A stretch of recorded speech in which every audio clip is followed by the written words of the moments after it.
Oi, tudo bem? Então você já sabe, né? Não esquece, aperta aí o like, a curtida e se inscreva no canal se você já ainda não é inscrito, tá certo? Ajuda muito o nosso canal e nós continuamos podendo fazer esse trabalho maravilhoso que é levar a vida dos Estados Unidos para vocês. Hoje eu respondo 4 perguntas dos inscritos e uma delas pode ser a sua, quem sabe? Vamos lá depois da vinheta.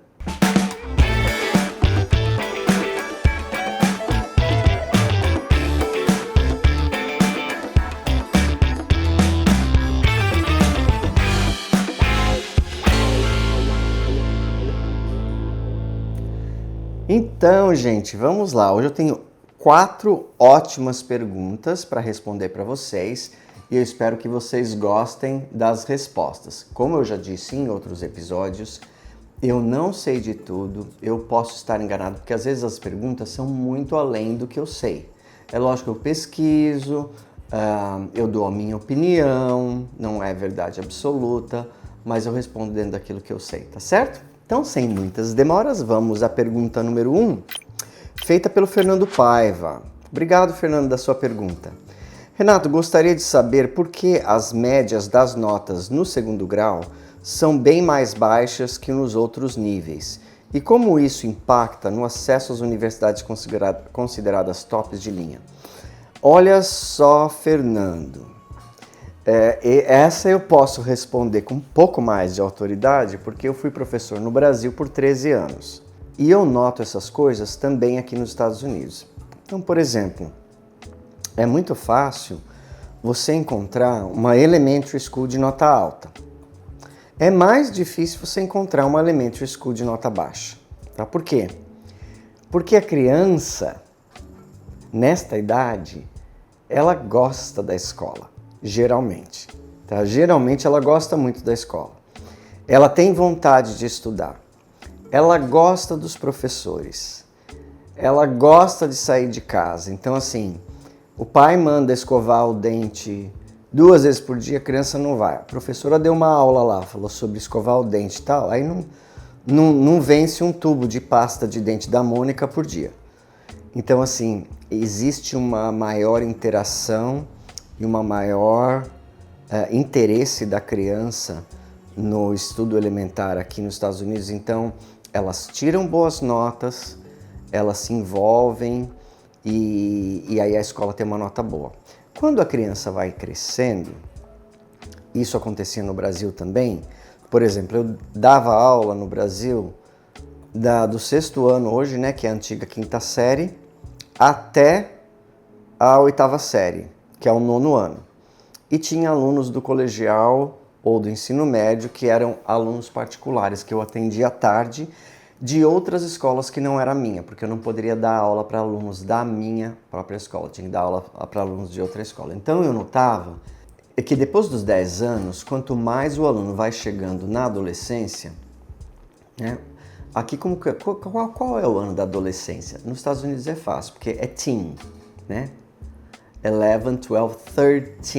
Então, a adolescência seria 13 anos. 12, 13, 14, 15, 16, 18, 19.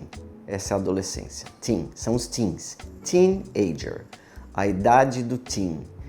Então, quanto mais se aproxima dos 13 anos, menos a criança quer ir para a escola, quer ter alguma coisa a ver com a escola. Então, na middle school dos Estados Unidos, é difícil achar uma middle school com nota alta, porque a criança não quer mais estudar, ela começou a descobrir o próprio corpo, ela começou a ficar preocupada com a moda, por exemplo, as crianças não ligam muito para o que os outros pensam, por roupa, moda, celular.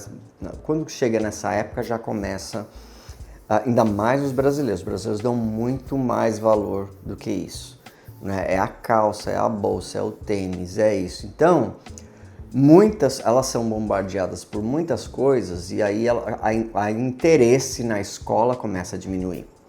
E aí que você vê mesmo um declínio das notas da middle school. Quando chega no ensino médio,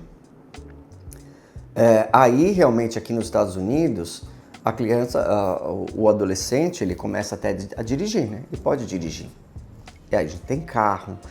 Então, assim, vai ficando cada vez mais distante. Aí são as festas, as namoradas, os namorados e outras coisas. E a escola acaba ficando mais de lado. Agora, nas famílias onde o estudo é considerado muito importante, que se dá muito valor e que se existe uma tradição de fazer uma excelente faculdade, que o pai desde pequeno mostra para o aluno o interesse de que ele vá numa boa universidade, etc e tal, esses indivíduos tendem a se sair melhor nas notas, já visando a entrada numa faculdade melhor. Mas o que eu percebo aqui nos Estados Unidos, porque no Brasil você tem o vestibular, não é? Então assim, as crianças já é colocado nos adolescentes um medo do vestibular. Já no primeiro ano, no segundo ano, no terceiro ano é o pior de todos. Porque o vestibular cai isso, se você não estudar vestibular é um inferno, é um inferno. Aqui não existe um vestibular, existe uma análise de currículo, né? Uma análise do seu GPA, que é uma nota geral, que pega as notas da sua escola desde muito tempo.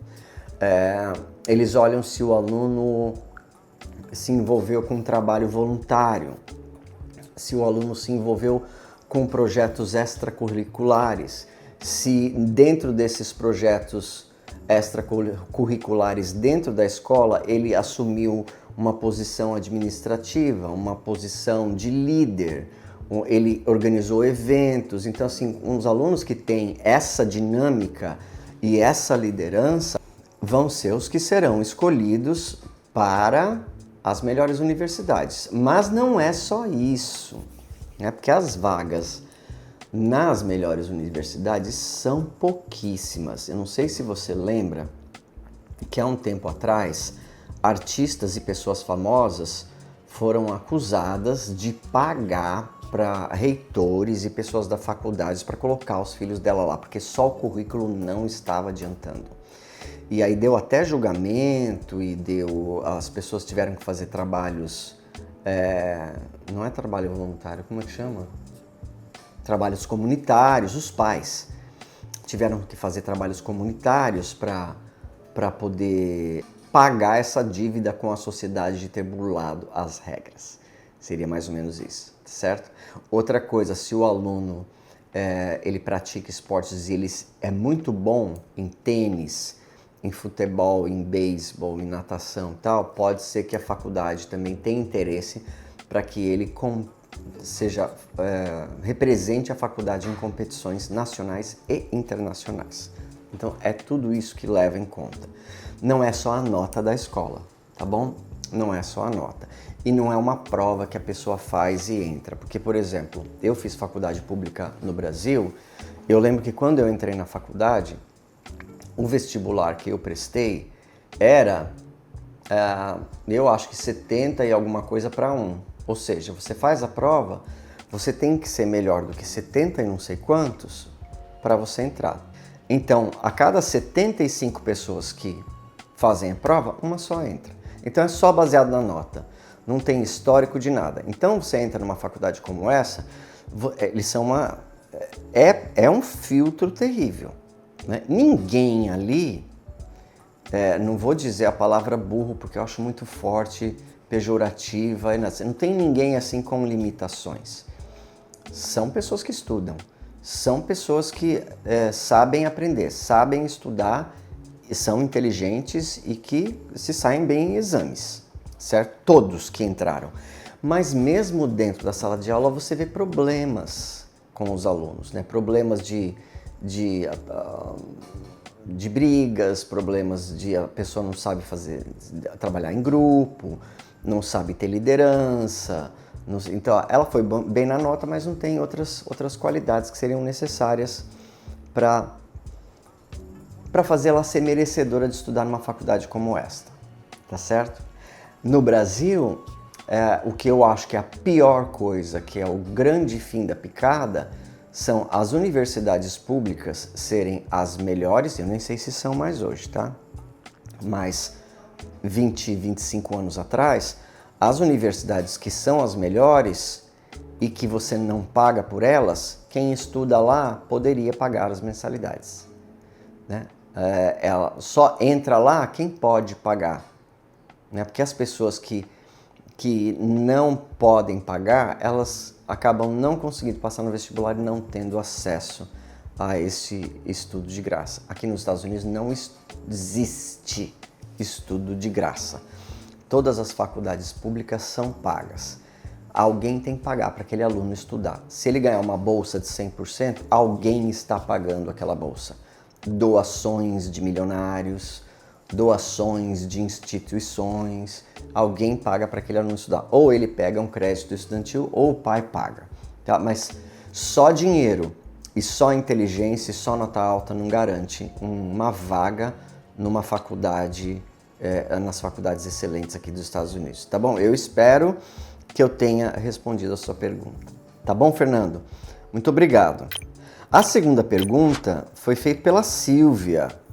A Silvia gostaria de saber: Renato, gostaria de saber se você colocaria em suas decorações pinturas ultra realísticas, pinturas em 3D, etc., nas paredes. Falo isso porque eu tenho visto pelo Instagram muitas dessas pinturas, principalmente no leste europeu, Canadá, Emirados Árabes, China, enfim.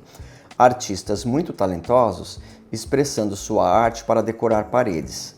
Tem um artista na China chamado Le Chen, chinês, né? Deve ser Le Chin,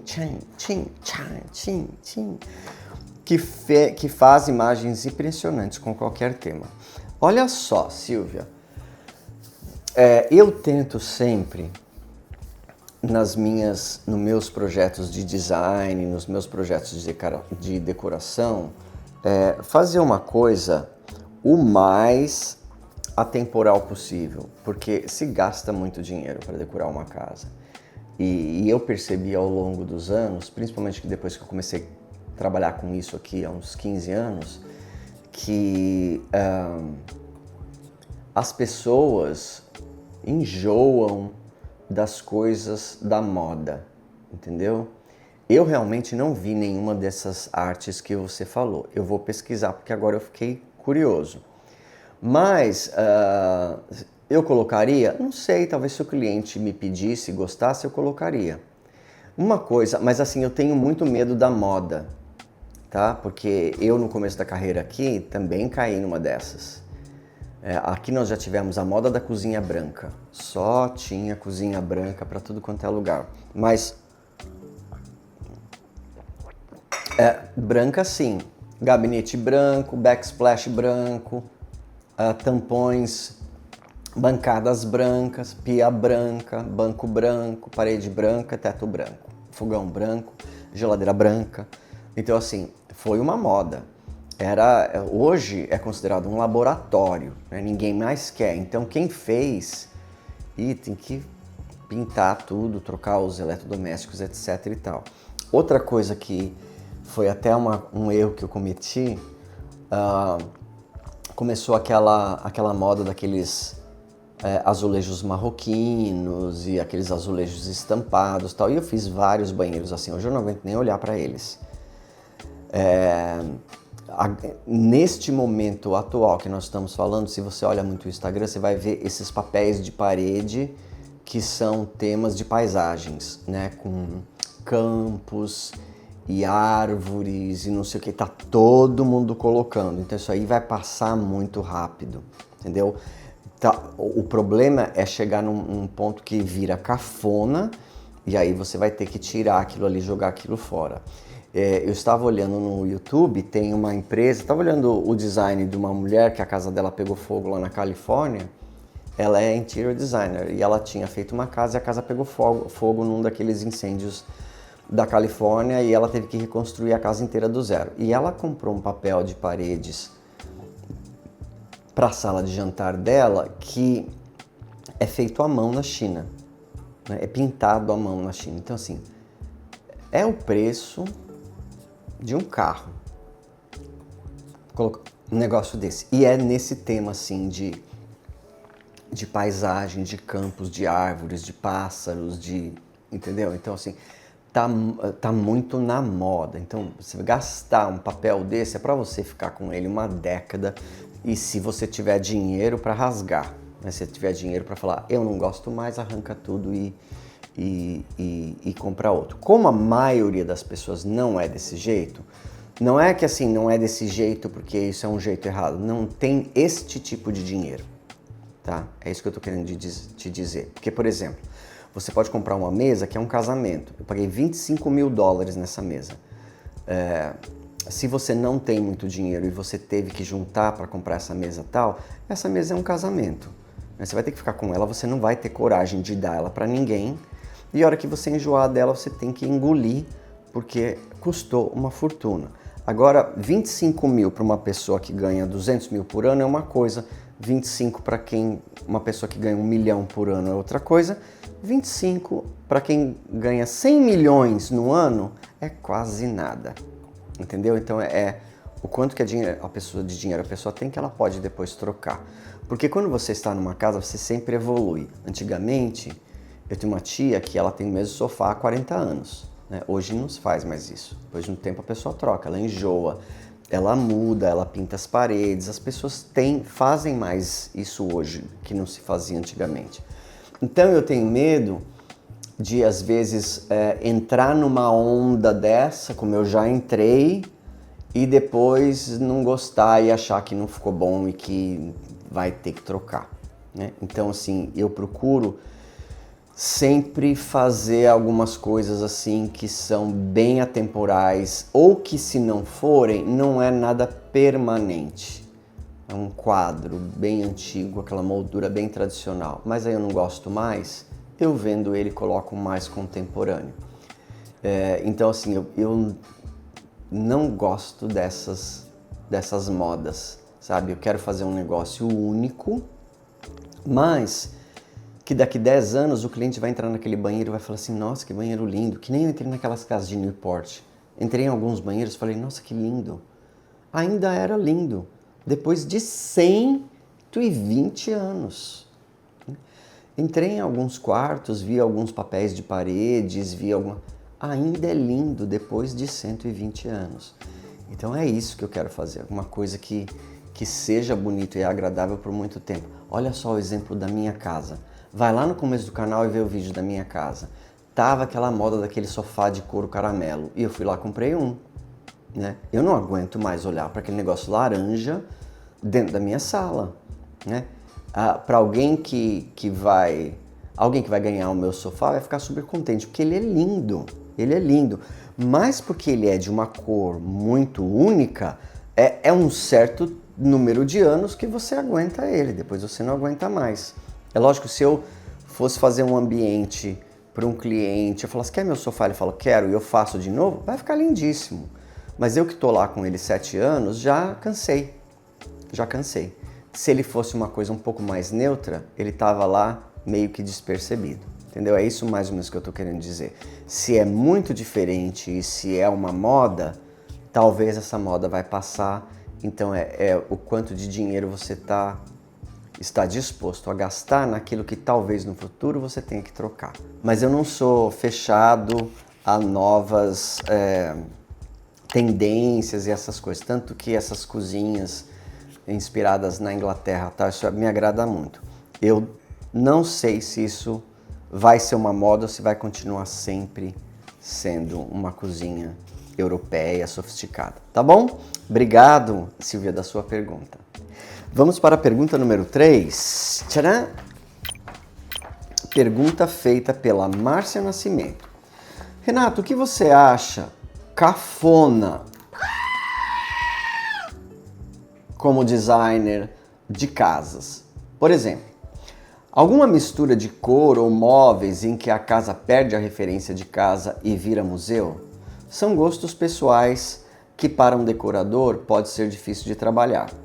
Olha só, vamos então primeiro, Márcia, falar a diferença de decorador e de designer, tá bom? Então assim, o decorador, ele é decorador. O designer, ele é designer. O decorador, o designer pode decorar. o decorador, às vezes ele não vai saber fazer o design, porque o design é uma mini arquitetura. Mas eu também trabalho como decorador, né? Embora eu seja designer. Olha, coisas que eu acho cafona. Eu acho muito cafona você forrar uma cadeira com o mesmo pano da cortina. Ah, isso pra mim é o fim da picada. Tá? E pra mim isso é o fim da picada. Tem a cortina lá e aí tem a cadeira com o mesmo pano da cortina. Ou, às vezes, você vê muito aqui nos Estados Unidos, tem um sofá que as almofadas deste sofá é o mesmo pano das cadeiras que estão do outro lado. Isso é ridículo, pelo amor de Deus. Quem teve a ideia, essa ideia de jirico, sabe? E foi moda e todo mundo fez. Então por isso que eu falo que eu tenho medo dessas coisas de moda. Isso eu acho que é o exemplo mais gritante de cafonice que eu acho que tem no momento. Tá certo? Deixa eu ver mais alguma coisa. Vai, Vicente, me ajuda aí. Coisa cafona. Então eu acho que essa é uma coisa cafona. Outra coisa que eu também acho um pouco cafona, tem que tomar muito cuidado, é com estampa, tá? Estampa na cortina, estampa no sofá. Tem que tomar muito cuidado com as estampas, porque as estampas, elas cansam, né? Agora, se for estampa de fruta, de abacaxi, de palmeira ou de bicho, aqui na Flórida tem muito cortina com estampa daquele pássaro cor-de-rosa, como de flamingo. Ah, isso aí é muito feio, né? É muito feio. Outra coisa que eu acho cafona são aquelas ilhas com tampões de quartzo com aquela veia preta, assim, né? E aí o backsplash tem uma veia preta, assim. Isso também pra mim é muito cafona. Eu acho cafona. E olha, tem moderno que também é cafona, viu? Tem coisa moderna que também é cafona. Por exemplo, eu acho cafona, tá bom? Então assim, se você tiver uma casa assim, me perdoa, mas não é que eu vi uma casa de uma mulher que construiu uma casa no Instagram, no Instagram não, no YouTube, e eles fizeram um canal só da construção da casa deles, tal, etc e tal. Então, a casa era inteira assim um cubo gigantesco. E alta do começo até o fim. Então, quando mostrava a casa de cima, você via a mobília toda aqui embaixo, aqui assim, aí aquela baita parede e aquela baita teto e só. Isso é tudo vazio, tudo apagado, tudo às vezes um ripado ali, um ripado aqui.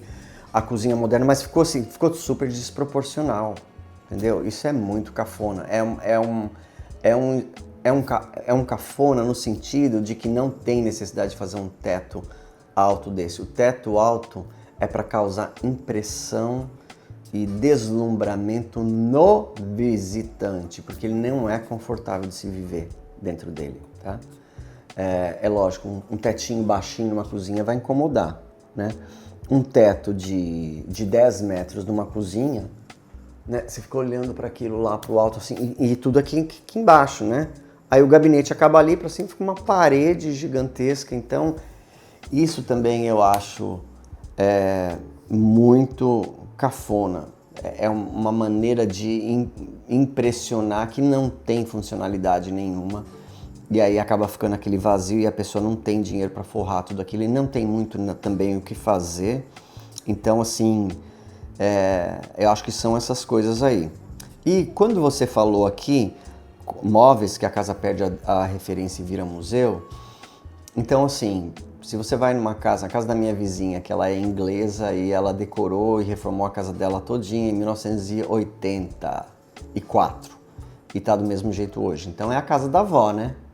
Você vai lá, é a casa da avó, tudo da avó. Então hoje que alguém vai fazer uma decoração, mesmo que a estrutura e a arquitetura do prédio seja antiga, se você encher de antiguidade, aí fica cafona também. Aí fica cheio de objetos, cheio de bonequinho, cheio de cadeira Luiz XV, depois tem a mesa, não sei o que, daí que junta tudo aquilo ali é um dust collector terrível, né? É um coletor de pó terrível. Então, se você quiser usar algumas mobílias vintages, né, que eles falam dos anos 20 ou que tem 100 anos de idade, tá? Usa alguma ou outra, fica bonito, mas põe uma ou outra, não põe um monte. Na minha casa mesmo, eu não acho que eu não vou ter nenhuma cadeira Luiz XV, nada disso. Embora o Alex está querendo aquela cama Luiz XV, né, que não vai colar, não vai, tá certo? Vamos lá. Ah, inclusive, eu assisti um Alex Responde dele, ele falando aqui que se tiver uma cômoda que não tiver nada na cômoda, que tiver tudo liso, que pra ele é ótimo. Aí como é que você vai combinar uma cômoda que é toda lisa com aquela cama lá que ele escolheu? Que é toda cravada, assim, toda de botão, de não sei o que, isso que lá. Ele não sabe mesmo, a área dele é outra, tá bom? Vamos lá. Pergunta número 4. Que foi feita pelo Paulo e a Vera Lúcia. Renato, acompanho muitas notícias aí dos Estados Unidos, vejo muitas pessoas idosas com 80 e 90 anos ainda trabalhando. Como você e seu esposo estão planejando a aposentadoria de vocês, você voltará ao Brasil? Olha, Paulo e Vera, muito obrigado de assistirem os vídeos, tá? Vamos falar um pouquinho sobre isso, porque isso é uma coisa que eu acho que muitas pessoas têm dúvida. Eu acredito, Paulo e Vera, que as pessoas de 85 e 90 anos que ainda continuam trabalhando não precisam, tá? O ritmo de trabalho e de vida aqui nos Estados Unidos é muito intenso. Tanto que as pessoas, quando vão morar na Europa, os americanos vão morar na Europa, uma coisa que eles falam nos vídeos dele é assim, o ritmo da vida é mais lento, e você aproveita mais a vida, porque aqui não tem um terço de férias, aqui não tem 30 dias de férias, aqui não tem 13º, aqui não tem 40% de fundo de garantia, aqui não tem, entendeu? Então, aqui você trabalhou, você ganhou, você não trabalhou, você não ganhou. Você pode ficar doente 5 dias no ano. Mais que isso, você vai automaticamente para o Social Security e se você ganhar 10 mil, o Social Security vai te pagar 3. Tá? E você vai ficar com o seu salário de 3 até você ficar bom.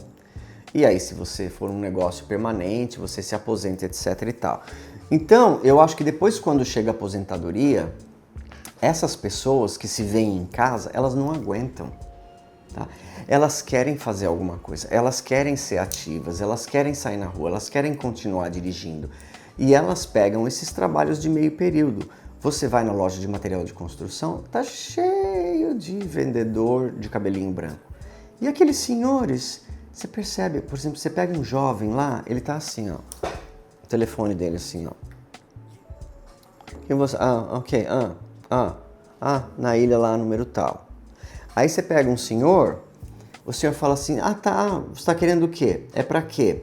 Vem cá comigo, vou te mostrar. Aí ele vai lá, ele te mostra, ele te dá uma aula, você vê que ele gosta do que ele tá fazendo.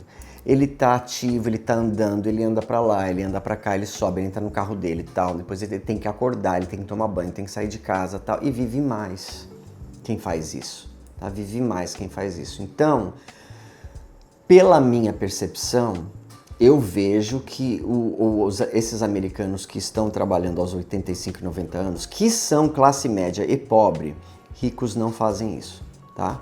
Não, fazem, mas não trabalham na loja de material de construção, tá? Eles têm os trabalhos deles, as empresas deles, etc e tal. Eles fazem mais porque eles gostam. Outra parte disso são aquelas que realmente necessitam, porque assim, eu também tive essa dúvida que você tem, e toda vez que eu encontro um velhinho, eu pergunto, eu falo assim, você ainda está trabalhando porque você precisa ou porque você gosta?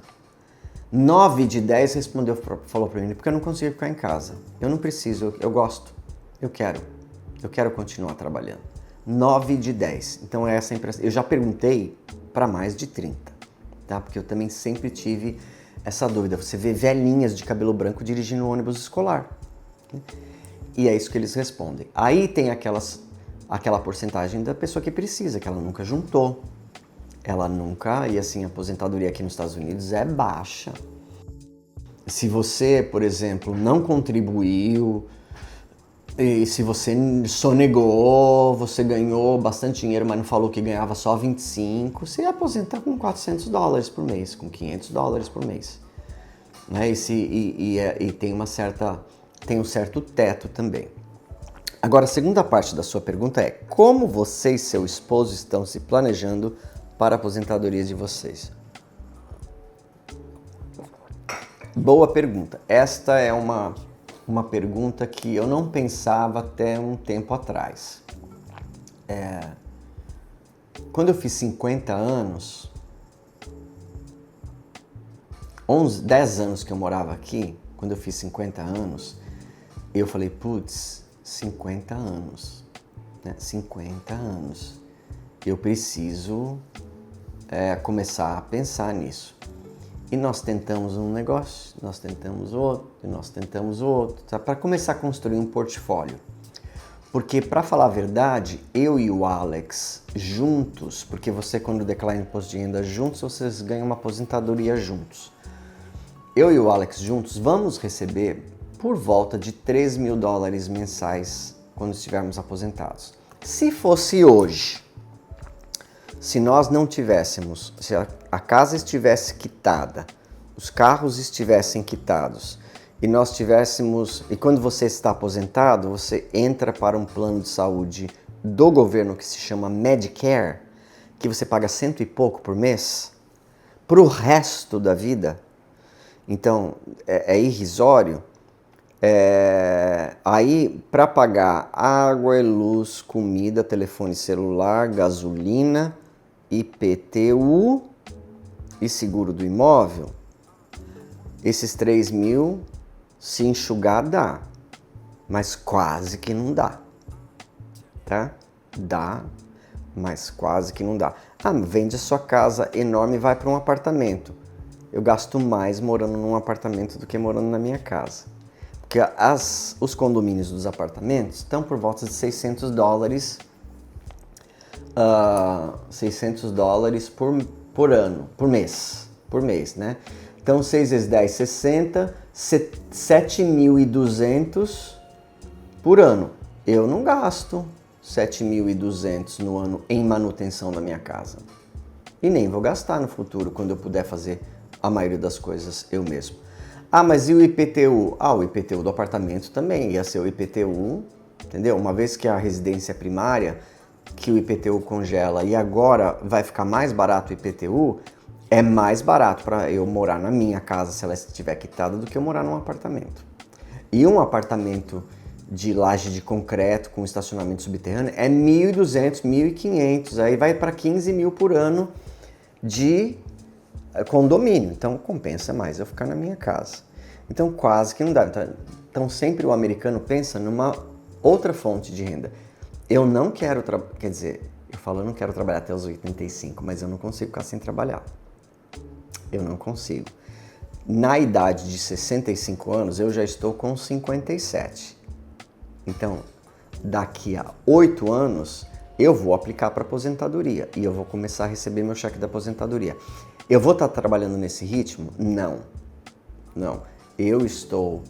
Parte do meu plano de aposentadoria e do Alex é estruturar essa empresa para que ela ande pelas próprias pernas. Ela já está andando muito bem, principalmente a parte de reforma e decoração e dos corretores, está andando quase que sozinho.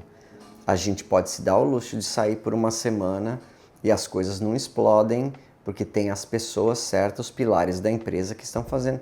Então, quando chegar nessa época, eu espero que esteja de um jeito que eu venha trabalhar. Daqui um tempo, eu já quero começar a vir trabalhar só de manhã, né? E depois, lá no 65, eu venho uma vez por semana, uma vez a cada 10 dias, 2 vezes por semana. Meu pai trabalhou até os 84, indo no hospital uma vez por semana. Então, eu acho que é isso. Então, assim, eu terei uma renda dessas empresas, mas dá para contar só com isso? Não dá para contar só com isso.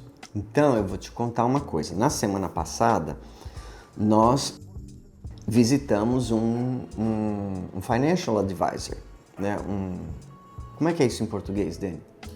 Financial é um conselheiro. Conselheiro financeiro? Isso. Ah. Porque eu conheço pessoas que estão aposentadas já com 55 anos, que estão com esta empresa e esses conselheiros financeiros já por 10 anos. Entendeu? Então, foi excelente a reunião com eles. Porque ele falou assim, ó, você pode ter a sua empresa, você pode ter a sua casa, você pode ter as suas casas de aluguéis e você pode também ter investimentos financeiros aqui, ali, que é você fazer parte das contas que investem nesse portfólio desta empresa que foi criada em 1969, tem a minha idade, 57 anos. Então, parte do nosso plano, e aí muito interessante a reunião, porque ele perguntou para mim, o que você quer fazer quando se aposenta? Com quantos anos você quer se aposentar? Eu falei para ele, eu acho que eu não consigo me aposentar. Ele falou, mas você vai trabalhar no mesmo ritmo? Eu falei, também acho que eu não consigo. Ele falou, o que você acha que você consegue? Eu falei, eu acho que eu consigo trabalhar 1 vez por semana, 2 vezes por semana, meio período 3 vezes por semana, ou só gravar vídeo pro YouTube, ou só não sei o que. Ele falou, tá bom, então, entendi. Ele foi anotando. Ele falou assim, e o que você quer fazer? Você quer ter sua casa quitada? Eu falei, eu gostaria de ter minha casa quitada. Ele anotou. Aí ele falou assim, você vai querer trocar de carro todo ano? Não. A cada quanto tempo você vai querer trocar de carro? Eu falei, a cada 6, 7 anos, quando o carro ficar muito obsoleto e o telefone já não funcionar dentro dele e tal, daí eu queria trocar de carro.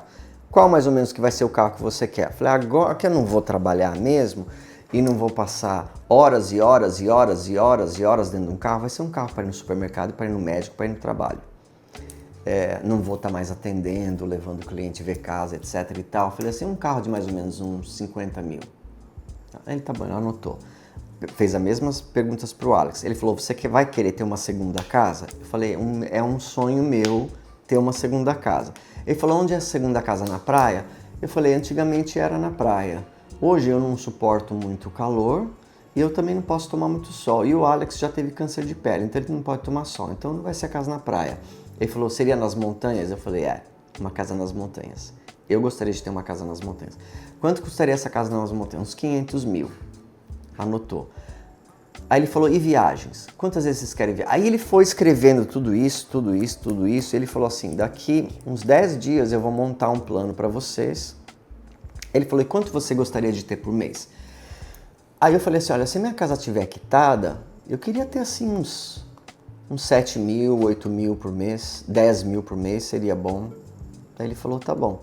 Então ele vai criar um plano para nós chegarmos neste valor de 10 mil dólares por mês aposentados, junto com o cheque do Seguro Social.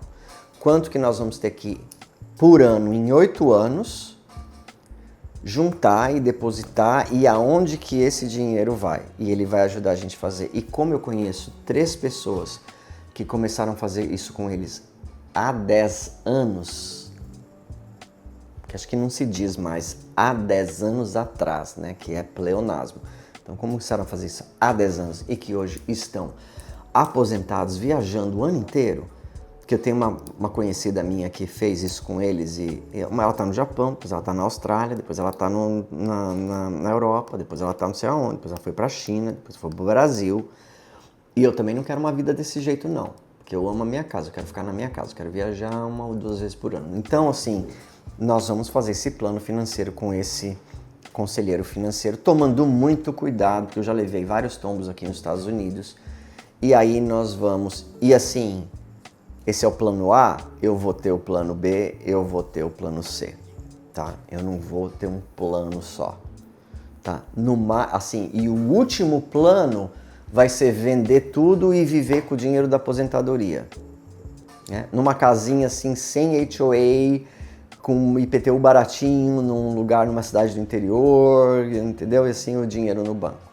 Então é isso, esse é o nosso plano de aposentadoria aqui. Agora nós começamos atrasados, infelizmente. Eu já devia ter ido A primeira vez que eu ouvi falar dele foi em 2022, eu já devia ter ido em 2022, eu já estaria 4 anos na frente. tá? Mas aí a gente comprou um apartamento para alugar, daí deu certo, nós vendemos o apartamento, rendeu, né? Ele super valorizou, nós vendemos, investimos num terreno e aí não deu certo, aí deu tartaruga no terreno, aí construímos uma casa, daí a construtora faliu, então assim, chega, né? Chega. Então agora nós vamos com uma ajuda profissional, porque sabe de uma coisa? Cada um é profissional numa área. Você não pode achar que você sabe tudo. Eu já conheci gente que teve muito e perdeu tudo. Porque quando teve muito, em vez de investir, sabe o que fez? Gastou, comprou. E ficou sem nada. Então, eu não quero que... E a pessoa que acha que sabe tudo, né? Sabe tudo. É advogado, economista, administrador, professor. Então, assim, você tem que ir na mão, você tem que procurar um profissional, tá? Quando você... E é aquele negócio. Quanto mais você sabe, quanto mais você estuda, mais você se dá conta de que você não sabe. Então, assim, tem uma frase famosa que é assim, que não é a chave, é assim, a grande descoberta da educação é perceber a própria ignorância, né? Quanto mais você estuda, então você pega um médico e ele vai lá falar com o mecânico, ele tem certeza que o mecânico é o profissional da área e ele vai escutar e ele dá o crédito e ele deixa e ele delega. Agora você pega uma pessoa que não tem informação nenhuma e que quanto menos ela tem, mais ela acha que ela sabe, ela questiona e vai fazer do jeito dela e vai quebrar a cara, entendeu? Então assim, eu acho que cada macaco no seu galho, né? Você que tem os profissionais, tem aquela pessoa que estudou, dá na mão deles. Então eu acho que nós precisamos de orientação nesse sentido, tá? Porque eu quero depois também ter um pouco de saúde para poder aproveitar a vida, poder andar, poder fazer umas viagens, porque eu acho que depois dos 85, 90, aí é uma coisa mesmo assim de difícil viajar, difícil pegar avião, difícil andar.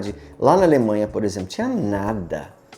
Tinha elevador naqueles castelos, não tinha carro que te levava lá na boca do castelo, subia uma ladeira terrível, né? Então só tinha gente nova.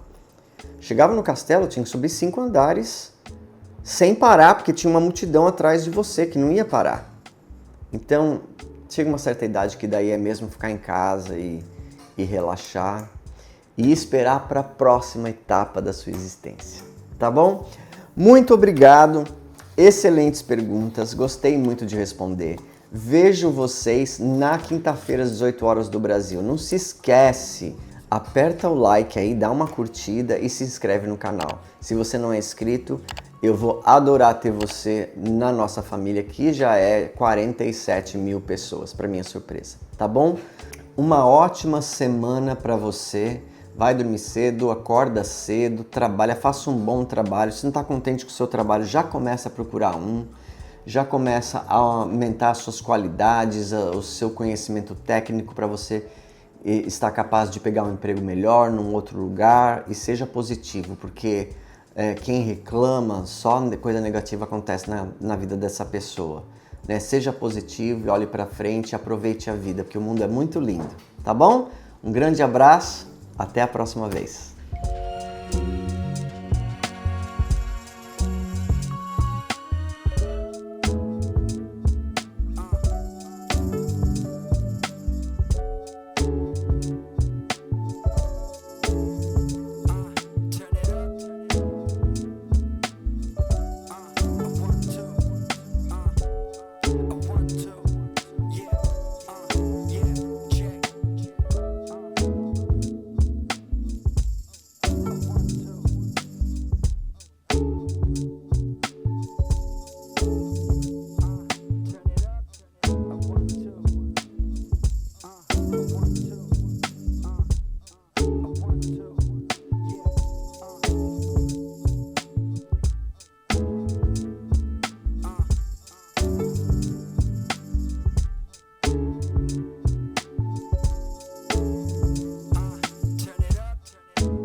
Antes de encerrar o vídeo, eu queria fazer um pedido muito especial. A ONG Amigos de São Francisco está prestes a realizar um grande sonho: comprar definitivamente o sítio em Ibiúna, onde hoje acolhe centenas de cães e gatos resgatados do abandono. O valor é de R$360 mil e já foi arrecadado 80%.